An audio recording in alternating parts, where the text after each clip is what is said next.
it's Pia, and today I'm obviously going to be doing my April wrap-up. So I'm basically going to recap all of the books that I read during the month of April, and I actually had the best reading month that I've ever had. I read a total of 9 books this month. I'm going to just start reviewing all the books that I completed during April.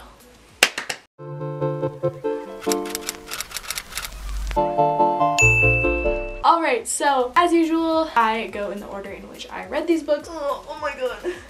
The first book that I read, I'm actually just gonna say it's 2 books, and that is Shatter Me and Unravel Me. I recently started this series and I read the first 2 books. Sorry, So the first book that I read was obviously Shatter Me and by Tara Mafi. Did I say that? I don't recall. Today's emoji book rating is going to be like this springy flower, and I gave this a 4.5 out of 5 stars. I really enjoyed this. It is a dystopian kind of romance YA. I really liked the relationship between Adam and Juliet. I loved Juliet discovering her powers, and I thought that she had a lot of dimension, and like all the characters were really well fleshed out, and I thought that they were really well done, and the story itself was really nice. So I really liked that. Immediately after reading Shatter Me, I read the novella Destroy Me. So this actually came with like my book, so like it's like at the end. But this is in Warner's perspective, who is my least favorite guy. He can literally choke. Okay. And it was just basically him trying to convince the world that he's a misunderstood brooding boy and he just has daddy issues. And like, I'm not here for it, okay? Like I'm not, okay? Like, I hate Warner. I can't redeem him because he's so like, it was just like, no, like, look, I helped this dog. I gave it 2 stars because I literally hated it and I hate Warner. But like the writing was okay, I guess. I don't know. Obviously, then I read Unravel Me, which I liked less. I liked this less than the original book, Shatter Me. I thought that well, first of all, here are my problems. Love triangle. Hate love triangles with all of my heart. I just think it's such a dick move when people play with each other's feelings. This book did kind of help me a little because like I was feeling really bad when I was reading some of it, so that did help a little. I was identifying a little bit with Juliet's feelings with this, but I honestly liked this a lot less. I thought, again, the love triangle popped up and then new feelings that just kind of sprung out of nowhere I thought were just really stupid and unnecessary, and I think Tahara was just trying to like put in this love triangle and trying to make you love the bad guy, but like it wasn't working for me. So I gave this 3 stars because I mean it was like enjoyable, like I still like the story, but I'm annoyed. Okay? I'm annoyed. The next book I read, I actually listened to on audio, and that is The Wish Granter by CJ Redwine. I didn't know this was a series, but this is just basically a retelling of Rumpelstiltskin, and I really enjoyed it. It was a pretty good audiobook, and it was just very entertaining, and I gave it 3 stars. It wasn't really anything special. It didn't like blow my socks off, and I'm not like so like concerned and like impacted with like the characters and the story. Like it was good. It just like it wasn't anything really special. There's another audiobook that I listened to, and it is Dear Martin by Nick Stone. I loved this book. I thought that, like The Hate You Give, it was so impactful and such an important story.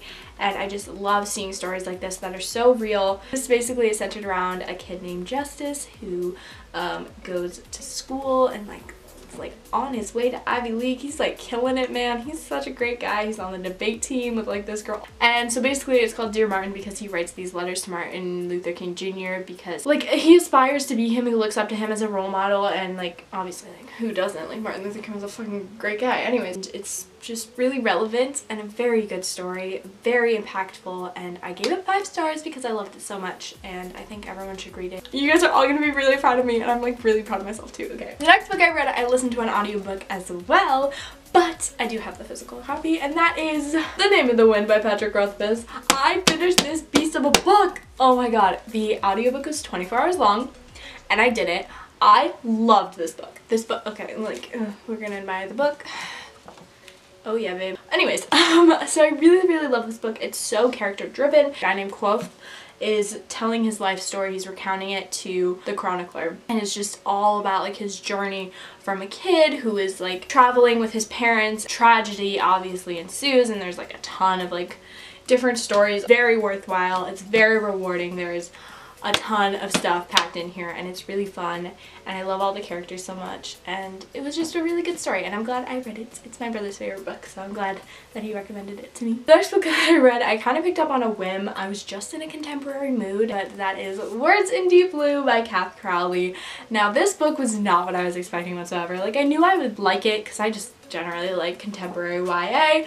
I still haven't gotten over this book. I was a mess while reading this. I was literally like sitting on my couch and I was like bawling, crying, and my mom walked in and she's like, "What's the matter?" I'm like, "This book." This book was amazing. It's about books. It literally has like bookstores and love for books in it and literature, and there's a love story and it's beautiful. I'm gonna cry. Like, there's so much heartbreak and it's so emotional and beautiful, and I really love this. It's a dual perspective in Henry and Rachel. They were best friends when they were kids, and Rachel was secretly in love with him as always. Before she moved, she left a letter in his favorite book because he owns a bookstore with his family and he lives there. He never gets it. And so she moves away, he doesn't know, he tries to write to her, and then her brother drowns. And then she's moving back. She's gonna work at the bookstore alongside of him, and they're like not talking, and it's a great book. It's really, really good. I highly recommend it. I gave it 5 stars. It was so unexpected for me to love this, and I loved it so much. So the next book that I read is also a monster of a book. The Order of the Phoenix. I finally read The Order of the Phoenix. If you didn't know, I'm reading 1 book of Harry Potter a month because I've never read it before, and I loved this book. I was also bawling, crying while reading this. My favorite character, Sirius Black, is in it. But not enough. And like, yeah, Sirius was a little irresponsible, but I redeem him. He is human. And you know what? Dumbledore was a little stupid. You know what? He's human too. And he makes mistakes and he recognizes them. And you know what? In the end, he helps Harry out. And yeah, Harry was being a little angsty. But you know what? He experienced a lot of trauma. That's all I have to say about that without spoiling things. Anyways, so the last book that I finished, I read on audio as well, and that was Me, Earl, and the Dying Girl. I picked this up on a total whim because I was like about to mow the lawn and I needed an audiobook and I wasn't listening to one at the moment, so pick this up.